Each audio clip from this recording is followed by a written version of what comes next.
É uma alegria ter todos vocês aqui conosco nessa noite, no nosso primeiro dia de congresso. Peço perdão pela minha voz, mas para dar continuidade eu gostaria de convidar os jovens da UMP e os nossos ajudantes da UPA para a gente iniciar com uma música.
Antes de fazermos a nossa devocional, vamos fazer uma oração? Convido a todos a fecharem seus olhos e elevarem a Deus os seus pensamentos. Oremos. Senhor Deus Pai, muito obrigado pelo dia de hoje. Obrigado pela vida de cada um aqui, Senhor, porque o Senhor os trouxe em segurança. Irmãos amados nossos de outras igrejas, de outras cidades, que o Senhor esteja, ó Deus, conduzindo esta noite e que tudo seja para a sua honra e glória, Senhor. Esteja falando em nossos corações por meio desse momento de devocional, pelo momento de louvor e também da palavra, Deus, trazida pelo nosso pastor e irmão querido que veio lá de São Paulo, Deus, para nos abençoar nesse congresso. Em nome de Jesus, amém. Irmãos, para esse momento eu convido a todos a abrirem as suas Bíblias em Filipenses. E nós vamos ler o capítulo 1, dos versículos de 12 a 21.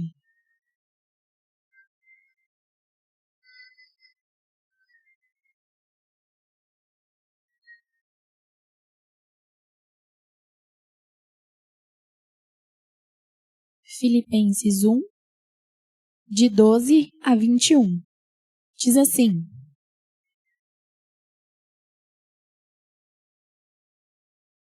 Quero ainda, irmãos, cientificar-vos de que as coisas que me aconteceram têm antes contribuído para o progresso do Evangelho, de maneira que as minhas cadeias em Cristo se tornaram conhecidas de toda a guarda pretoriana e de todos os demais.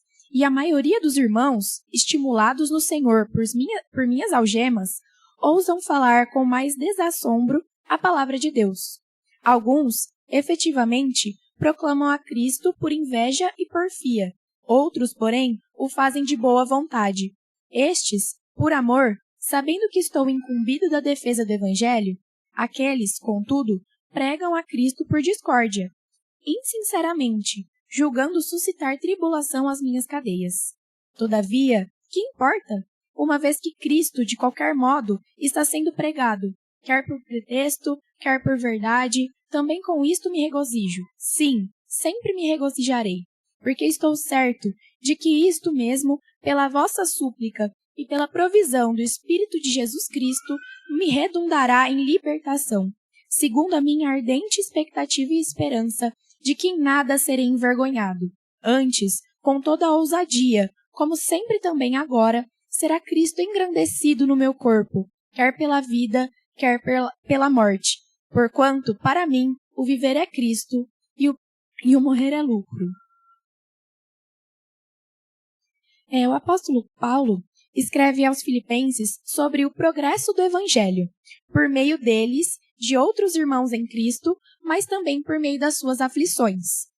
Durante a escrita dessa carta, Paulo estava preso em Roma por causa de Cristo, mas para ele isso não era motivo de lamento, e sim de regozijo, uma vez que dessa forma Cristo foi anunciado a toda a guarda do palácio e outros serviçais. Foi anunciado também a outros encarcerados e outros irmãos da cidade que, encorajados pelo seu testemunho e estimulados pelo Senhor, também anunciaram a palavra de Deus com ousadia.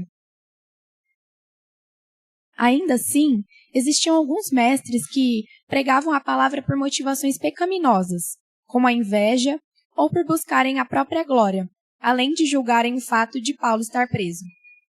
Ainda assim,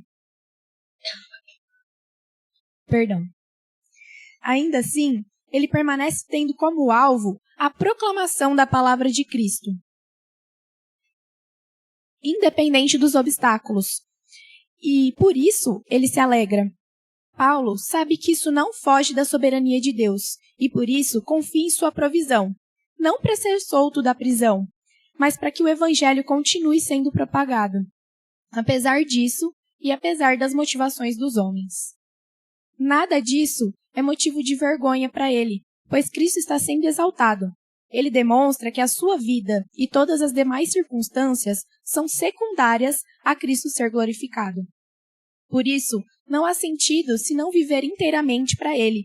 E caso morra na certeza da salvação, que para muitos é visto como uma tragédia, na verdade é lucro. Paulo foi luz mesmo em um momento de trevas, pois ele servia e obedecia verdadeiramente à luz do mundo, nosso Senhor e Salvador Jesus Cristo. Vamos fazer uma oração nesse sentido, para que nós tenhamos uma vida de adoração e obediência sincera a Deus, para que, assim como nós cantamos aqui no início, que nós podemos fazer de tudo para o nosso Senhor, que Ele seja glorificado e que Ele seja engrandecido. Oremos. Senhor Deus e Pai, nós te pedimos nesse momento para que o Senhor esteja trabalhando e tratando em nossos corações.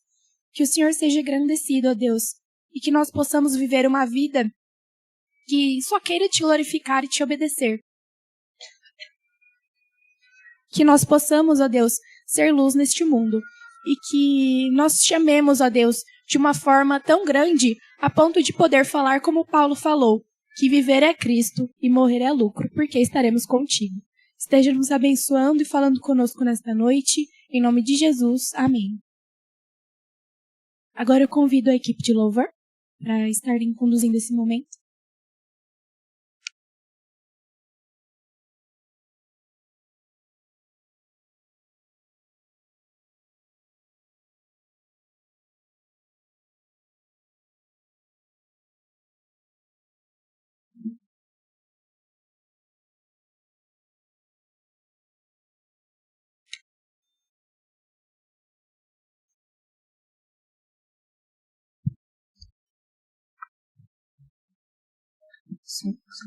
Boa noite, igreja. Peço que se coloquem de pé, por favor, para louvarmos o Senhor.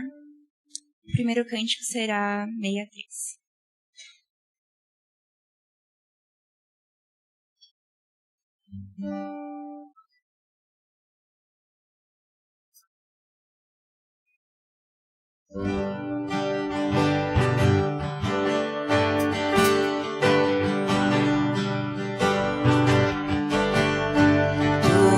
O Deus que sacia o deserto do coração, em quem devo confiar, a ti me apego.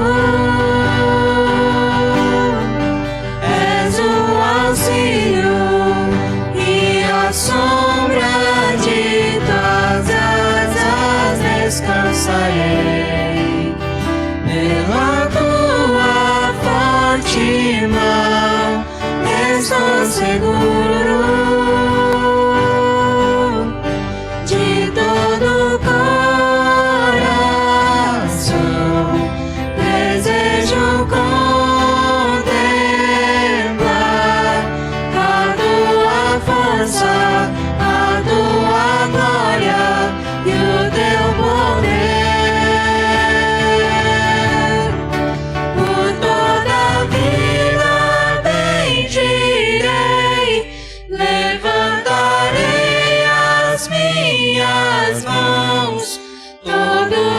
Ser se satisfaz em teu amor. Com alegria cantarei uma canção de gratidão. A tua graça é bem melhor que a vida. De todo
levantarei as minhas mãos, todo meu ser se satisfaz em teu amor.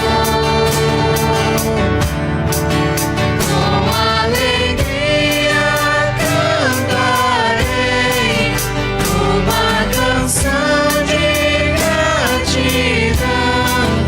A tua graça é bem melhor que a vida. Amém.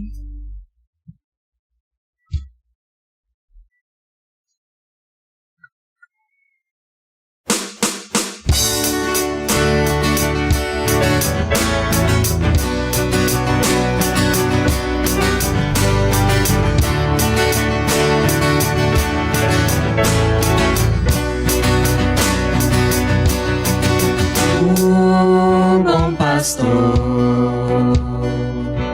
o pão da vida, a porta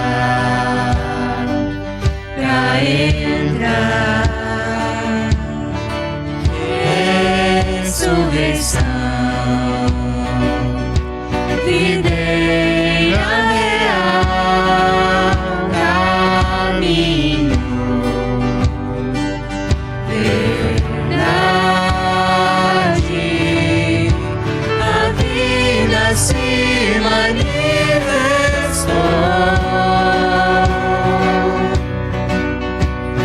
como um de nós se fez, assim mesmo esvaziou,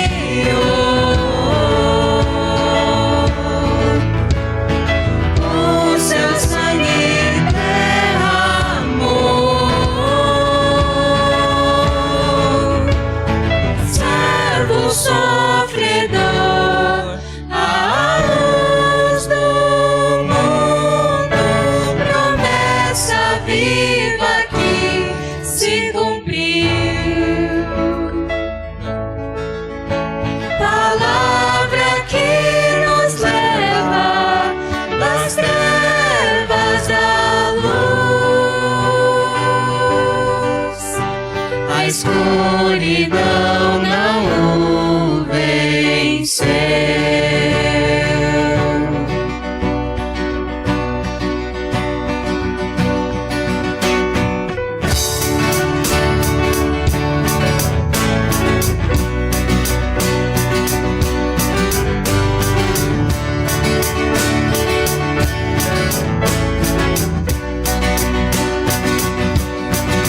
O Deus aqui, o verbo que se encarnou, a glória do Pai, o começo, primeiro da criação e o sustento até o fim, a vida se manifestou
Oremos.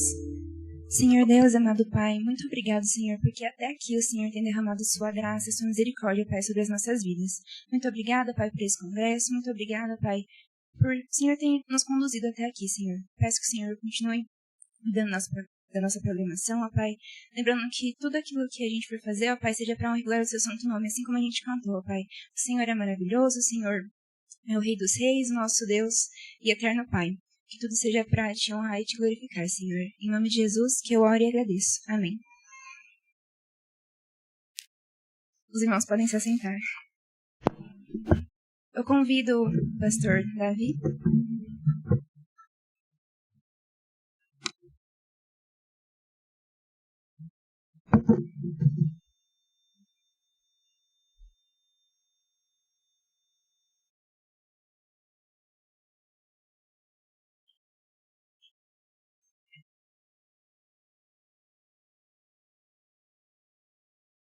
Graça e paz à igreja, amém?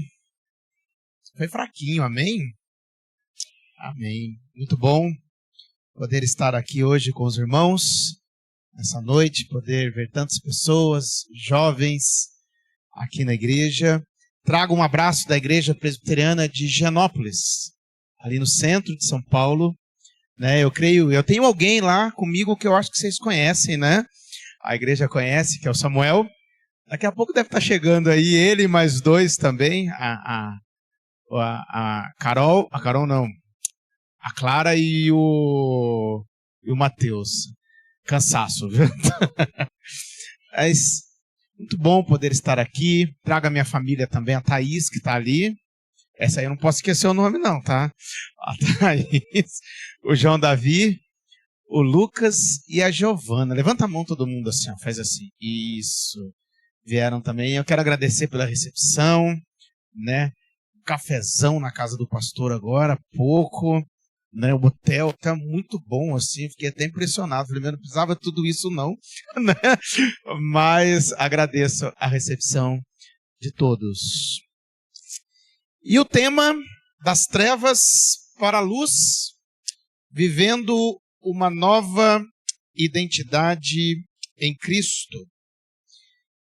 E gostaria de ler um texto com vocês, que está lá em 1 Pedro, capítulo 1, versículos 13 a 16. Hoje e amanhã eu gostaria de estudar com vocês do versículo 13 até o versículo 21 de 1 Pedro. E hoje nós vamos ver do versículo 13 até o versículo 16. A palavra diz assim: por isso, cingindo o vosso entendimento, sede sóbrios e esperai inteiramente na graça que vos está sendo trazida na revelação de Jesus Cristo. Como filhos da obediência, não vos amoldeis as paixões que tinhais anteriormente na vossa ignorância. Pelo contrário, segundo é santo aquele que vos chamou, tornai-vos santos também vós mesmos em todo o vosso procedimento. Porque está escrito, sede santos, porque eu sou santo. Vamos orar? Feche seus olhos. Querido Deus e Pai Celestial, graças te damos nesta noite em que nos reunimos aqui. Obrigado a Deus por esta oportunidade de abrirmos a Tua Palavra. E eu quero te pedir, ó Deus, em nome de Jesus, que o Senhor fale conosco. Que o Senhor abra o nosso entendimento, para que possamos entender as maravilhas da Tua lei. Pois é no nome de Jesus que eu oro e agradeço. Amém. A primeira música que nós cantamos aqui, a música 63 do Novo Canto, ela vai dizer o seguinte em algumas partes. Presta atenção. Por toda a vida bendirei, levantarei as minhas mãos, todo o meu ser se satisfaz em teu amor. Com alegria cantarei uma canção de gratidão, a tua graça é bem melhor que a vida. Como terra seca minha alma está, clamo pela água viva tu podes dar, mesmo quando a escuridão enfim me alcançar, sei que não sou de mim mesmo, Cristo é tudo o que tenho. E eu abri aqui essa música, porque existe uma música de uma banda chamada Linkin Park, chamada Numb. Vocês conhecem? Alguém conhece essa música? Quem conhece, levanta a mão. Eu creio que boa parte de uma geração conhece essa música. Significa entorpecido. Entorpecido. E meu filho falou que quem é fã de Naruto também gosta, porque tem uma briga boa aí. Eu tô vendo alguns fazendo assim, ó, aqui, né?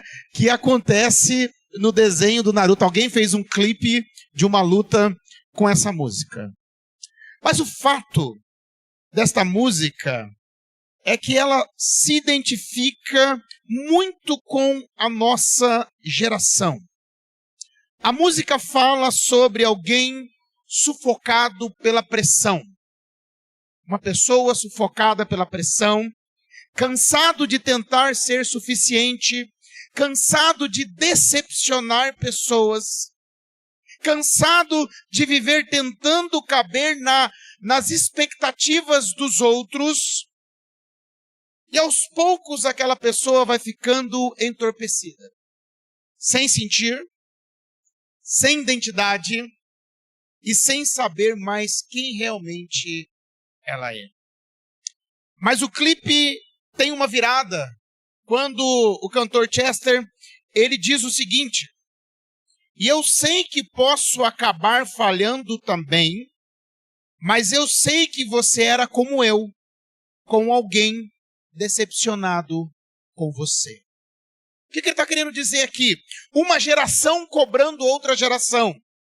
Um problema geracional, ou seja, inseguranças que são transmitidas, cobrança passando de geração para geração e pessoas feridas que acabam ferindo outras pessoas. Pessoas feridas que acabam ferindo outras pessoas. O próprio cantor Chester Bennington tirou a sua vida no ano de 2017. Tirou a sua vida no ano de 2017. E eu creio que essa é a realidade de muitos jovens, de muitas pessoas. A pressão vem de todos os lados. Pressão para ter o corpo perfeito. Pressão para parecer mais feliz o tempo todo. Pressão para se ter sucesso cedo. Pressão para ser aceito. Pressão para viralizar. Pressão para não ficar sozinho. E pressão para ser alguém que no fundo talvez nem seja. Nós vivemos na geração mais conectada da história. Para se ter uma ideia, um jovem gasta em média 8h30 por dia no celular. 8h30 um jovem passa.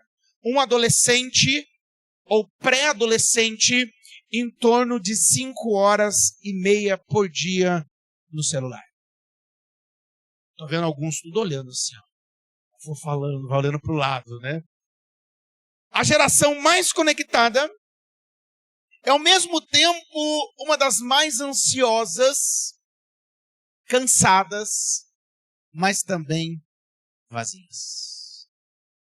Uma geração vazia. Mas existe algo interessante nessa música, Numb, que é o seguinte: ela consegue diagnosticar uma dor, mas ela não apresenta uma solução verdadeira. O estranho é que o clipe da música passa-se dentro de uma igreja, e eu descobri que é dentro da primeira igreja congregacional, se eu não me engano, da cidade de Boston. Boston, João, você viu? Alguma coisa. Nos Estados Unidos, uma igreja evangélica. O clipe passa dentro dela, mostrando que não há solução, então eu fico entorpecido e essa é a minha vida. Ela mostra o sofrimento, mas não aponta a solução. E este é o grito daqueles que não conhecem a Cristo. O grito daqueles que não conhecem a Cristo.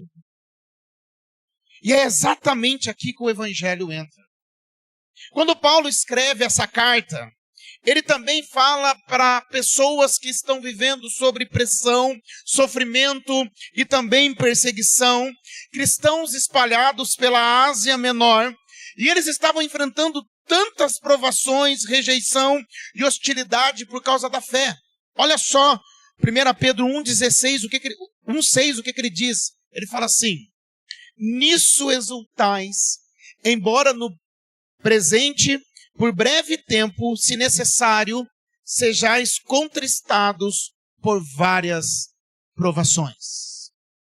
E entre essas várias provações, eles estavam sofrendo por fazer aquilo que era certo e justo. Eles estavam sofrendo por causa do nome de Cristo e até uma hostilidade desencadeada após Nero incendiar Roma e colocar a culpa nos cristãos. Gente, muita pressão os crentes estavam passando.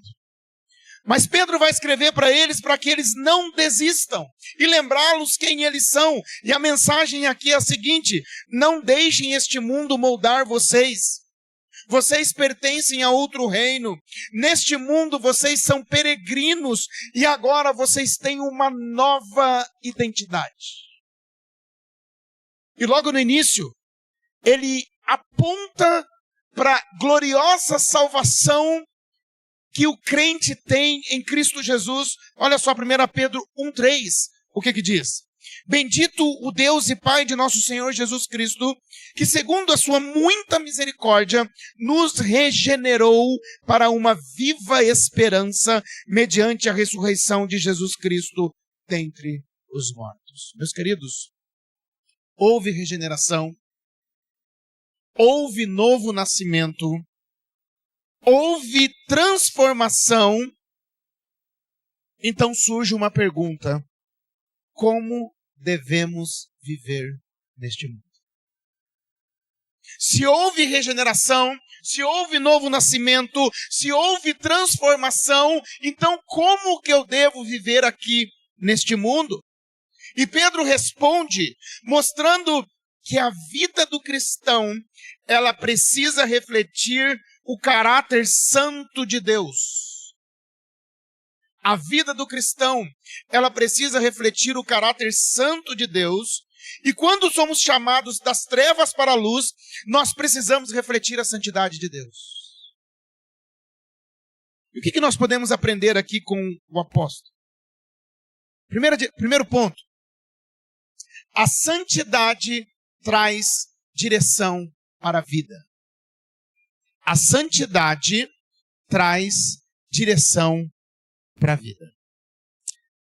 Verdade seja dita aqui, quando a vida fica difícil, todos nós procuramos algo em o que colocar a nossa esperança. Se a vida está difícil, nós procuramos algo para colocar esperança. Por isso, muita gente deposita a sua esperança no quê? Dinheiro. Nós vivemos um tempo de guerra política no Brasil. Muita gente coloca a sua esperança na política, ou no deputado, ou no presidente A, B ou C. Na carreira. A esperança nos estudos, nos relacionamentos, na aprovação de pessoas ou no sucesso. Só que mais cedo ou mais tarde, essas coisas mostram que não conseguem sustentar o coração humano. Isso me faz lembrar uma cena de um livro que também virou filme, chamado A História Sem Fim. Quando eu era mais novo, quando eu tinha meus 10 anos de idade, final dos anos 80, anos 90, todo mês passava A História Sem Fim no SBT. Todo mês passava esse filme, que é um livro. Só que existe o seguinte: o que é A História Sem Fim? Uma praga chamada o nada começa a destruir tudo naquela terra. E Um de seus instrumentos é um lobo que simboliza o mal. E as autoridades, então, encarregam um garoto de ir em busca da solução. E o remédio consiste em dar um nome para a rainha. E ele se encontra com o lobo, os dois têm uma batalha. E no final da batalha, o menino pergunta assim para o lobo: por que você faz isso? O lobo responde assim para ele: eu sou súdito do nada. Ele fala: mas o que leva você a destruir tudo? Então o lobo diz o seguinte: é que neste lugar, nesta terra, o homem já não tem mais esperança. E ele acrescenta: um povo sem esperança é muito fácil de se manipular. Um povo sem esperança é muito fácil de se manipular. É por isso que uma pessoa sem esperança, uma esperança verdadeira, ela se agarra em tudo aquilo que ela pode. Mas ela acaba ficando decepcionada. E talvez esse seja uma das maiores crises da nossa geração.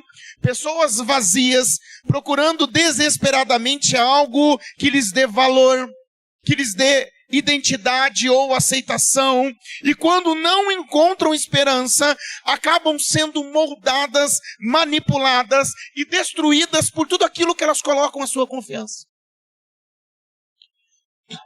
E Pedro aqui está encorajando os seus leitores, fazendo-os olhar para a salvação que eles têm em Cristo Jesus, e agora os traz o que? A sobriedade diante das perseguições e tribulações que eles estavam passando. Olha o versículo 13 novamente. Diz assim: por isso, cingindo o vosso entendimento, sede sóbrios, e esperai inteiramente na graça que vos está sendo trazida na revelação de Jesus Cristo. E a mensagem aqui do apóstolo Pedro é o seguinte: tenham a mente preparada. Jovens, tenham a mente preparada. A tradução aqui, literal, poderia ser da seguinte maneira: cingindo os quadris do vosso entendimento. É meio estranho, né? Cingindo os quadris do vosso entendimento. Como que a gente pode entender isso daqui? Uma pessoa do primeiro século, ela prendia as dobras da sua roupa. Lembra que eles usavam tipo um vestido? Eles pegavam aqui a roupa e prendiam aqui no cinto, para que eles pudessem se movimentar melhor, para que eles pudessem lutar melhor numa guerra, para que eles pudessem caminhar melhor. E Pedro vai aplicar isso à nossa mente. A ideia aqui é a seguinte: preparem a mente para a batalha de viver como alguém que pertence a Jesus. Prepare a mente para a batalha. Talvez uma das maiores batalhas da nossa geração seja justamente na mente. Todos os dias, o mundo tenta moldar o que pensamos, o que desejamos, o que define o nosso valor, quem nós devemos ser. E isso está escancarado. Você abre a internet, você abre um TikTok, um Instagram, seja o que você abre, sempre tem algum debate sobre quem nós devemos ser, como devemos nos portar, se isso pode, se isso não pode, isso é preconceito, isso não é. E está um debate grande, e os jovens, adolescentes e crianças são os que mais estão sendo influenciados com isso. Porque no fim das contas, nós vivemos conforme aquilo em que colocamos nossa esperança. Nós vivemos conforme aquilo em que nós colocamos a nossa esperança. Por exemplo, quem coloca a sua esperança no dinheiro, vive pelo dinheiro. Quem coloca a esperança na aprovação das pessoas, vive para agradar pessoas. Quem coloca a esperança no sucesso, vive escravo da performance. Quem coloca a esperança nos likes, vive em busca de reconhecimento. E aos poucos a mente vai sendo dominada pela ansiedade, pela comparação, pelo medo e pelo vazio. Mas Pedro chama aqui os cristãos a levantarem a cabeça e lembrar quem eles são. Vocês pertencem a Cristo. Vocês pertencem a Cristo. Então, sejam sóbrios. Sejam sóbrios. Ser sóbrio aqui é o contrário de estar embriagado. Mas aqui Pedro não está falando somente sobre a bebida, ele fala sobre uma mente lúcida e firme. Difícil falar hoje na nossa sociedade sobre uma mente lúcida e firme. Uma pessoa sóbria é aquela que não se deixa dominar pelas coisas desse mundo. Que não se deixa dominar. E perceba, Pedro não pede para que os cristãos fujam do mundo. Existem comunidades cristãs, comunidades que se dizem evangélicas, que vivem de maneira isolada. Quando eu morei em Bonito, no Mato Grosso do Sul, eu fui pastor lá durante 4 anos, e Bonito é próximo ao Paraguai, então eu sempre ia ao Paraguai. E todas as vezes que eu ia no Paraguai, no famoso Shopping China, eu sempre via alguns grupos menonitas lá. Comunidades cristãs que vivem isoladas, sem contato com o mundo. Nos Estados Unidos tem os Amish e também os Quakers. Se você já tomou a aveia Quaker, é dos Quakers que vem essa marca. Comunidades isoladas do mundo. Mas Pedro não está pedindo para a gente se isolar do mundo, nem fugir do mundo. O problema não está no mundo. O problema é quando o mundo começa a controlar o nosso coração. Quando o mundo controla o nosso coração. E hoje existem pessoas embriagadas por muitas coisas. Embriagadas pelo dinheiro. Embriagadas pela aprovação. Embriagadas pelos relacionamentos, pelo sucesso, pelo prazer, pelas redes sociais, pelo vício. E o mais assustador é que muitos nem percebem que estão embriagados. A gente chama atenção. E a pessoa não percebe que o rumo da vida dela está indo para uma direção que não é boa. Sejam sóbrios. Sejam sóbrios. Lá na nossa igreja, nós temos mais de 40 filhos de pastor.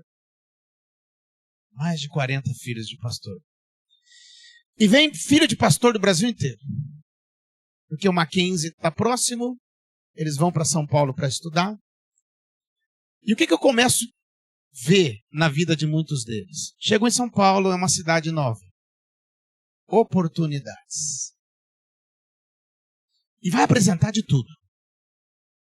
E eles vão estudar. Sabe como uma das primeiras coisas que começa a acontecer? Domingo já não é mais o dia do Senhor. É o dia, sabe do quê? De estudo. E às vezes eu pergunto para alguns jovens assim, por que você não estava aqui na igreja ontem? Ai, pastor, é que eu precisava estudar.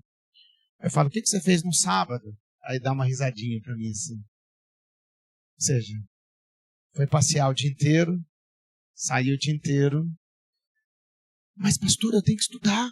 Foi para isso que eu vim. Não, você veio para São Paulo para servir a Cristo. Como consequência, você vai estudar. Eu estou usando o exemplo do estudo porque eu cresci no interior do estado e eu via jovens chegando para mim falando assim, pastor, esse ano eu não vou me envolver com a juventude não, porque eu tenho que estudar. Esse ano eu não vou tocar na igreja, eu não vou dar aula na escola dominical, eu não vou fazer, porque eu tenho que estudar. É certo que esse jovem vai se esfriar. Às vezes não percebe Pedro está mandando ter uma mente preparada. Ele está pedindo para a gente ser sóbrio e não se embebedar com as coisas do mundo. Não é fugir do mundo, mas se embebedar com as coisas do mundo. Isso serve para namoro, isso serve para trabalho, isso serve para tantas outras áreas na nossa vida. E ele vai dizer o seguinte: coloquem a esperança no lugar certo. Olha o que ele diz, ainda no versículo 13: esperem inteiramente na graça que lhe está sendo trazida na revelação de Jesus Cristo. No nosso dia a dia, esperança significa normalmente dúvida.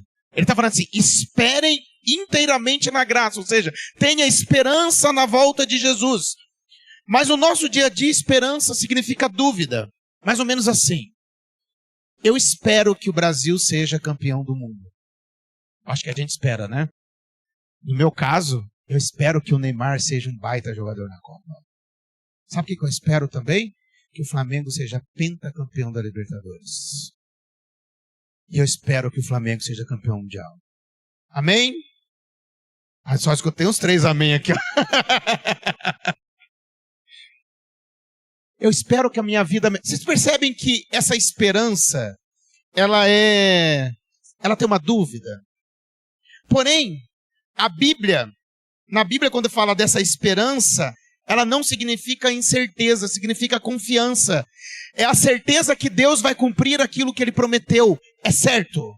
Não existe dúvida. A música Namb, que nós falamos aqui no começo, ela consegue diagnosticar a dor muito bem de uma geração cansada, pressionada e emocionalmente entorpecida, mas ela não apresenta uma solução verdadeira. Não é o caso do Evangelho. O Evangelho, sim, a esperança do cristão não está neste mundo, mas a esperança do cristão está na certeza de que um dia Cristo voltará. Vocês percebem que existe uma esperança além. Um Cristo que morreu, ressuscitou, foi aos céus e um dia voltará. É certo.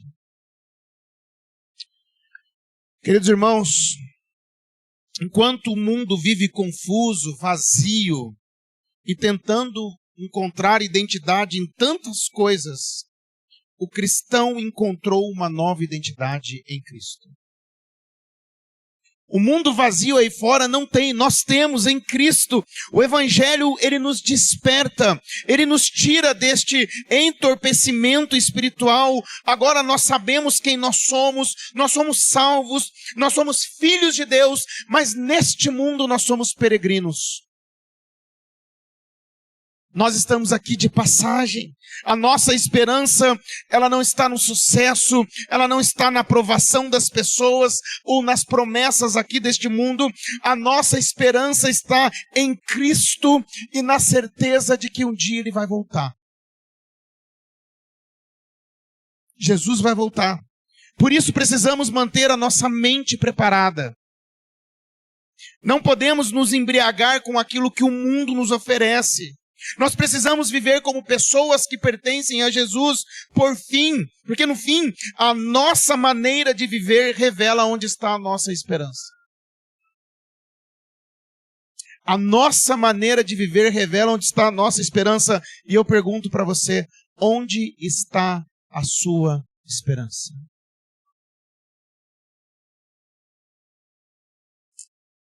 Segundo ponto. A santidade implica em imitar ao Senhor. Visto que Pedro procura conduzir os seus leitores à sobriedade, agora ele mostra que uma mente sóbria inevitavelmente produz obediência ao Senhor. Uma mente sóbria inevitavelmente produz obediência ao Senhor. Por isso ele chama os cristãos de filhos obedientes. Como filhos da obediência, no versículo 14. Vocês já perceberam como os filhos se parecem com o pai de alguma maneira? Alguém já disse para você que você se parece com o seu pai? Ou que o seu filho se parece com você? Às vezes na aparência, às vezes no jeito de falar, às vezes na atitude. Quem nunca ouviu o seguinte? Nossa, você é igualzinho seu pai. Nossa, igualzinho a sua mãe. Você fala igual ao teu pai, você fala igual a tua mãe, você tem um jeito do seu pai, você tem um jeito da sua mãe. E Pedro usa exatamente essa ideia aqui ao chamar os cristãos de filhos obedientes. Ele está lembrando que agora nós pertencemos à família de Deus. Gente, a nossa identidade, nós pertencemos à família de Deus. Fomos salvos pela graça, regenerados pelo Senhor, adotados por Ele. Portanto, nós não podemos mais viver conforme o padrão deste mundo, mas refletindo sim o caráter do Pai que nos salvou. Parecidos com o Pai. Parecidos com o Pai. A nova identidade em Cristo precisa produzir uma nova maneira de viver. Sabe uma pergunta que eu sempre faço para quem eu converso pessoalmente, crentes, que é a seguinte: quando foi que você nasceu de novo? Quando foi que você entregou a sua vida para Jesus? Você nasceu de novo e houve uma transformação. Algo diferente aconteceu dentro de você. Eu não estou falando que todo mundo é igual, não, tá? Nem toda conversão é igual. Mas eu pergunto para você, quando foi que você nasceu de novo? Que algo diferente aconteceu dentro de você. O Espírito Santo veio morar dentro de você. Você passou a ter uma nova vida. Eu estou fazendo essa pergunta para crentes, filhos de crentes aqui dentro também.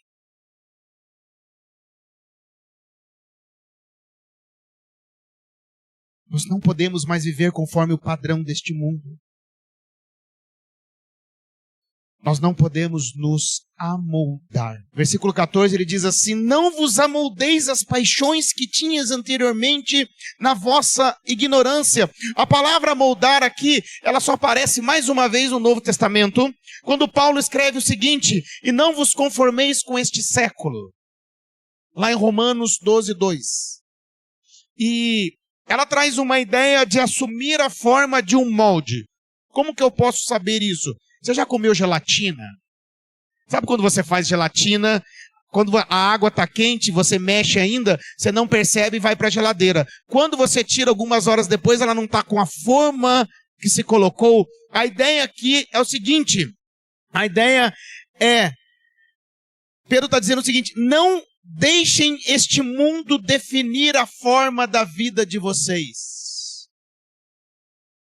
Não é o mundo que vai definir a forma da vida. Não deixe a cultura moldar os seus pensamentos. Não deixem os desejos antigos moldar as suas escolhas. Não deixe o pecado moldar a sua identidade. Mas talvez você pode até dizer o seguinte: mas eu não vivia dessa maneira tão pesada assim. Muitas vezes até a vontade e a paixão que eu tinha de não seguir a Cristo. Não só as coisas pesadas que o mundo oferece. O discípulo de Cristo não foi chamado para se encaixar na velha vida, mas para viver de maneira diferente, não conforme o padrão de antes da conversão.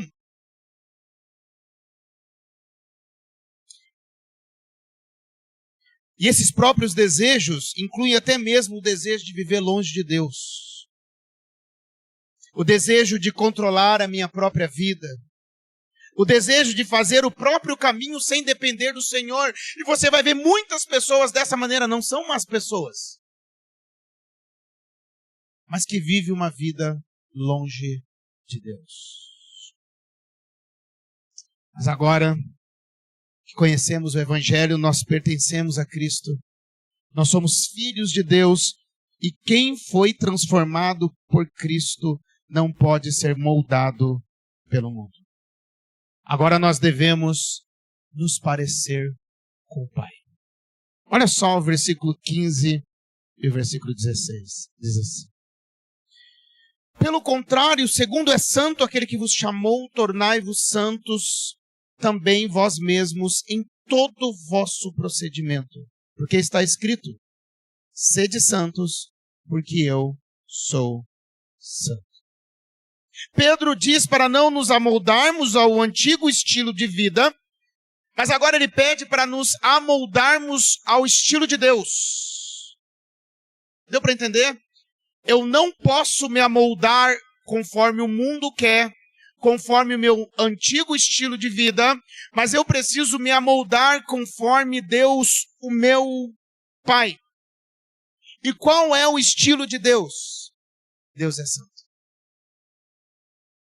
Deus é santo. Dizer que Deus é santo é dizer que Deus está separado de todo pecado, que Ele é absolutamente puro e está separado de tudo aquilo que é mal.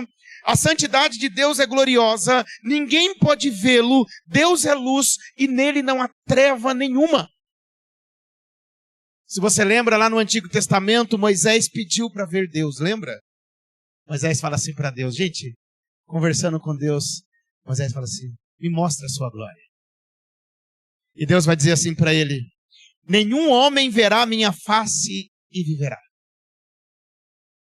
Nenhum homem verá a minha face e viverá. E às vezes a gente canta, né? Tua face eu quero ver. Quando eu falo que quando a gente canta assim, a gente está pedindo para Deus: me mata. Nenhum homem verá a minha face e viverá. Mas como ser santo como Deus é? É impossível. Calvino vai dizer o seguinte, olha só. Ao convidar-nos para que sejamos santos como Ele, a proporção não é de igualdade, porém devemos avançar nessa direção. Não é igualdade, mas nós vamos avançar nessa direção e nós estamos em obras. Filipenses capítulo 1, versículo 6 diz o seguinte: eu estou plenamente certo de que aquele que começou boa obra em vós há de completá-la até o dia de Cristo Jesus. Nós estamos sendo trabalhados, e a Bíblia diz que nós vamos sendo moldados aos poucos à imagem de Cristo. Olha só, 2 Coríntios 3,18, eu vou ler na Nova Versão Transformadora, que diz o seguinte: portanto, todos nós dos quais o véu foi removido, podemos ver e refletir a glória do Senhor. E o Senhor, que é o Espírito, nos transforma gradativamente à sua imagem gloriosa, deixando-nos cada vez mais parecidos com Ele. Lembra que eu falei de Moisés, que ele pediu para ver a glória de Deus? Ele não viu Deus face a face. A Bíblia diz que ele viu Deus de costas. Nós não sabemos o que ele viu, mas ele viu o que aguentava ver. E algo impressionante é que quando Moisés ele desce para conversar com o povo, o seu rosto refletia. Imagina a situação, ele conversando com aquele grupo grande, com mais de 1 milhão de pessoas, e o rosto brilhava de tal maneira que ele tinha que colocar um véu sobre o seu rosto. Ele precisava colocar um véu, só que aquela glória, ela ia diminuindo.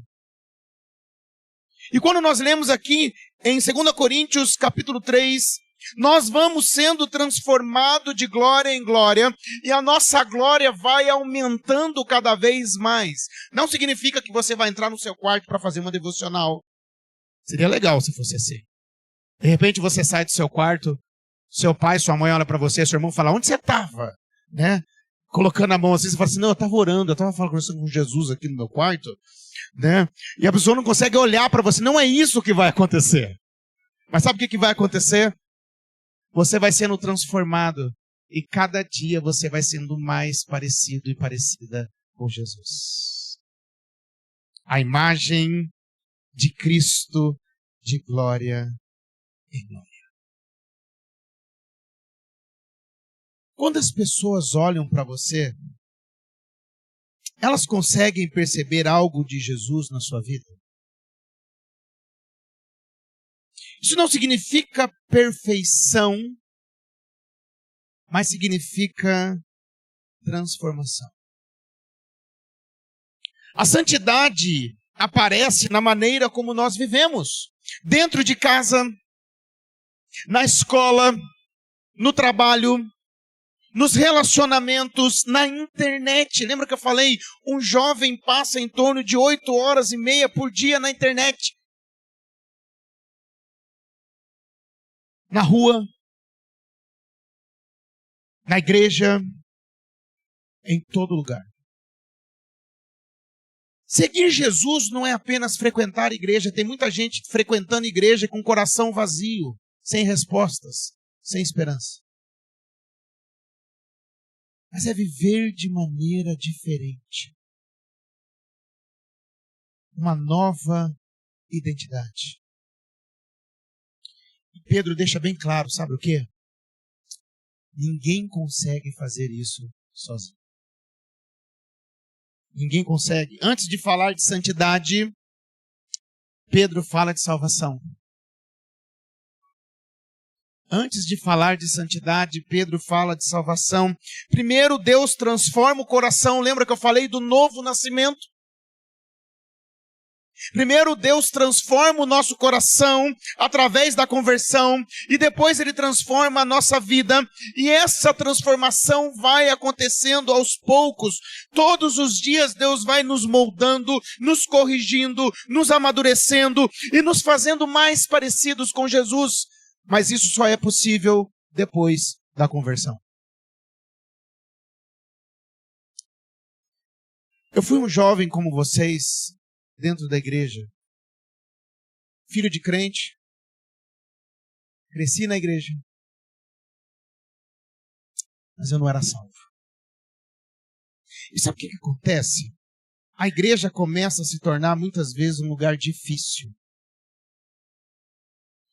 Porque eu não consigo responder às expectativas que existem a respeito de mim, ou que eu mesmo coloco sobre mim, porque eu não consigo viver o Evangelho.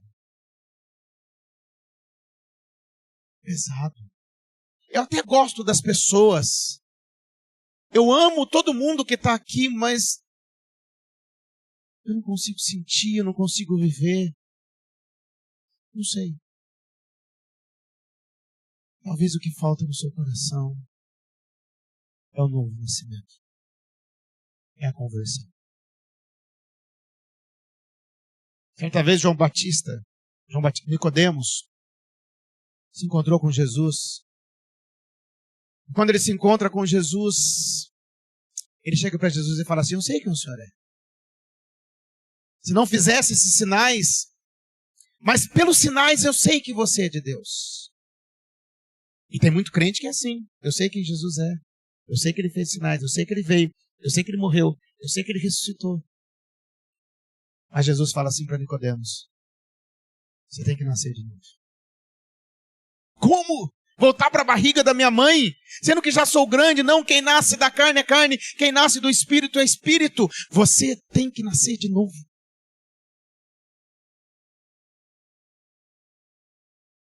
E quando isso acontece na nossa vida, Deus vai nos moldando todos os dias, nos corrigindo, nós vamos amadurecendo, cada dia vamos sendo mais parecidos com Jesus, porque agora eu tenho uma nova identidade, eu fui tirado das trevas para a luz. E eu pergunto para você que está aqui hoje, a quem você pertence? A este mundo que tanto cobra, tanto exige e nunca consegue preencher o coração, ou você pertence a Cristo? Onde está a sua identidade? Pedro nos lembra, 1 Pedro 1,3.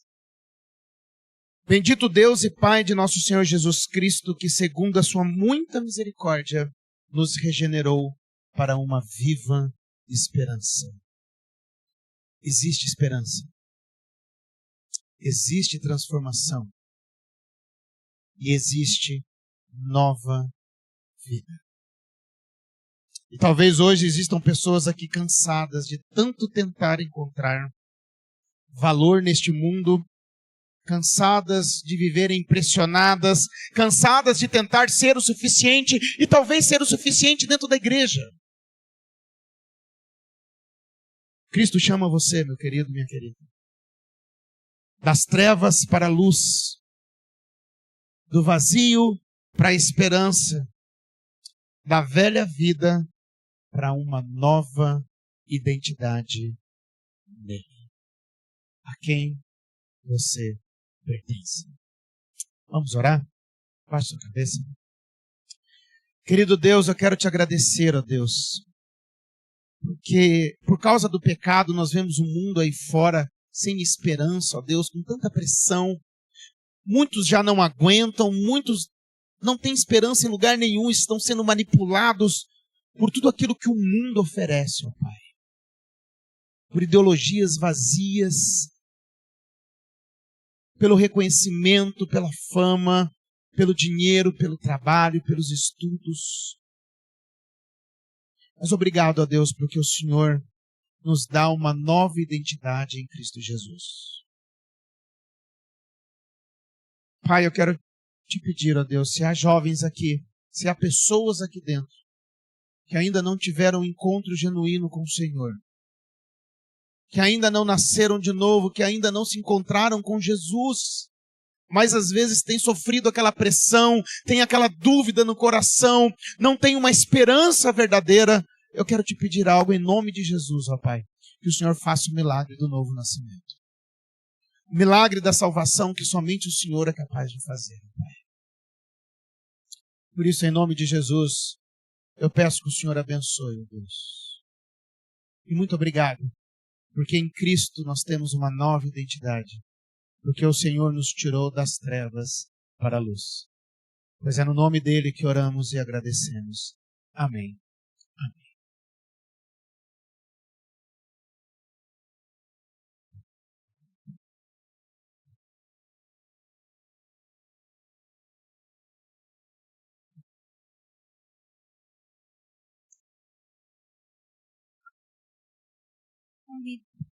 Convido o pessoal do louvor, da equipe de louvor, para que venha à frente e quem puder se colocar de pé.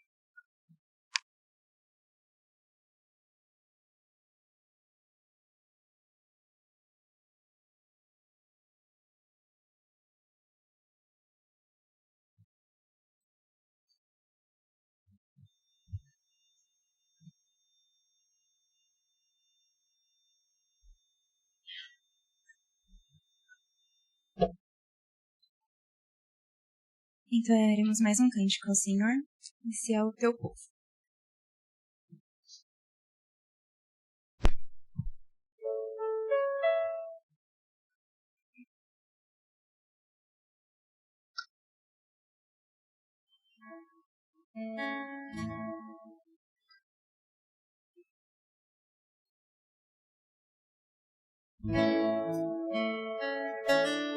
Tu és a luz que brilha sobre a escuridão. Tu és a paz que acalma todo coração. És o pão do faminto, a força do aflito. E nós somos teus pés e tuas mãos.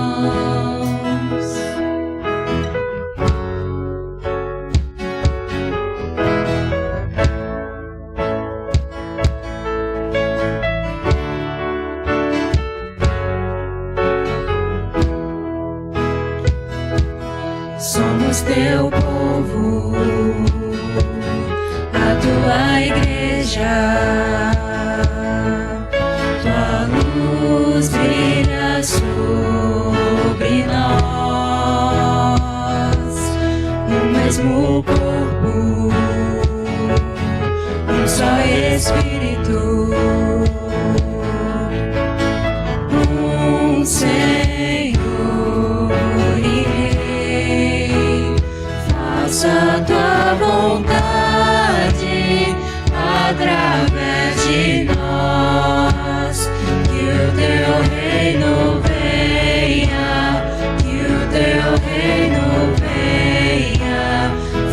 faça tua vontade através de nós. Que o teu reino venha, que o teu reino venha. Tu és a luz que brilha sobre a escuridão. Tu és a paz que acalma todo coração. És o pão do faminto, a força do aflito. E nós somos teus pés e tuas mãos. Tua verdade sempre permanecerá. O teu amor quem poderá nos separar. És fiel e pra sempre teu povo sustentar. E então o mundo inteiro verá o poder do grande Rei.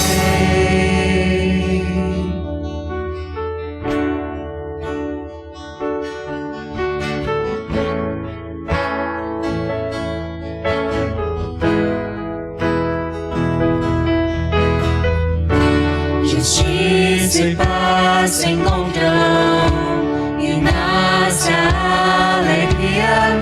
Este é o teu reino, este é o teu reino de amor. Justiça e paz se encontram e nasce a alegria. Este é o teu reino, este é o teu reino de amor.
Com a nossa irmã Ana, por favor. Santo Deus, eterno Pai, Deus Todo-Poderoso, mais uma vez, ó Deus, te agradecemos, porque o Senhor permite que nos reuníssemos aqui, ó Pai amado, para escutar da Tua palavra, para louvar ao Senhor, ó Deus querido, para te adorar de todo o coração. E te agradecemos, Pai amado, porque podemos, ó Pai querido, proclamar o Evangelho com as nossas vidas, com o modo do nosso viver, ó Pai amado, e assim refletir a Tua luz em nosso ser e viver em santidade para a honra e glória do Teu nome. Ó Deus querido, abençoe a cada pessoa que está aqui, bem como suas famílias. Abençoe o reverendo Davi, ó Deus amado, e a sua família também, o seu ministério. Ó Pai amado, que o Senhor continue usando a vida dele para a honra e glória do Teu nome, ó Pai querido, usando ele, ó Pai, e que assim, ó Deus, ele possa também, ó Pai amado, permanecer firme nos Teus caminhos. Muito obrigada pela vida dele, Pai, e pela palavra que o Senhor deu a ele, o qual trouxe a nós. Muito obrigada, Jesus, por cada momento aqui. Que assim o Senhor continue abençoando a nossa noite, ó Deus querido, e que amanhã possamos estar aqui novamente, para mais uma vez te adorar e ouvir da tua palavra, Senhor. Que assim o Senhor esteja também abençoando nosso momento de comunhão, que possamos, ó Pai amado, desfrutar da maravilha que é poder estar entre irmãos, poder estar em casa, ó Deus. Ó Pai amado, receba a nossa oração, receba a nossa adoração, ó Pai amado, a nossa contrição a Ti, e que, ó Deus querido, o Senhor nos ajude a ser luz nesse mundo de trevas, ó Pai. Não permita, Deus, que caiamos em tentação, mas livra-nos, ó Pai, de todo o mal. Nos sustenta todos os dias, ó Deus querido, principalmente pela Tua palavra. É no nome de Jesus que eu oro e te agradeço por tudo. Amém. Os irmãos podem se assentar.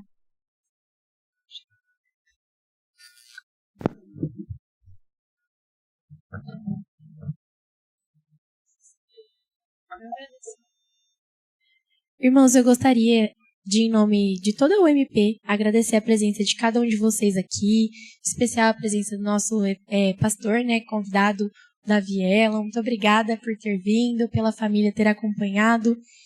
Gostaria de agradecer também por cada jovem de outra igreja que se programou para estar aqui conosco neste momento. As meninas de Jaboticabal, eu reconheci também algumas meninas da ABU, e eu gostaria também de agradecer o pessoal da federação que veio estar conosco neste momento.